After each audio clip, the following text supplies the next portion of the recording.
Process is a slow progress. I mean, progress is a slow process. That's the leg of lamb. It's been roasting since 8 in the morning to about 5 in the evening at 125 Celsius. I don't know what that is in Fahrenheit. Don't have a clue. I think it's like 125. It's probably about 2 Fahrenheit. That'd be about 250, something like that. And that's been going for 8, 9 hours. Had to take it out. It was covered.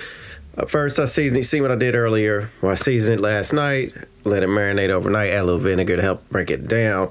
And what we do is, what you see is, I'm breaking it down with the fork, just the fork basically, and getting all the meat off the bones and all that. I had to get 2 near the end, but it came off the bones fairly clean. I'm going to pull them bones out, and you'll see what I'm going to do with them at the very end. And this is basically how I do the pulling process. Now, you can go harder, faster, in a shorter period of time, but I often find, you see the color I got initially when I first showed this? The color was nice and brown. It had a good color on the outside. So it almost makes sort of a crust without it being in the open air. So that's why I do it at a slower, lower heat covered. It's still not as soft as I want it to be. That's why I'm pulling off the bone with the fork and all that.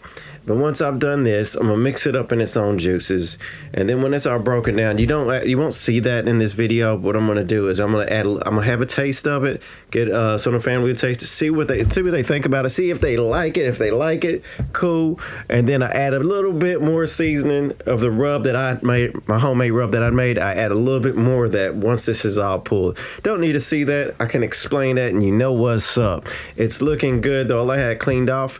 And what I do near the end, as you're going to see, I'm just getting as much meat off them bones as I can, because I am about to put them in a tray and bake them. And what I'm going to do with those is you bake them, right?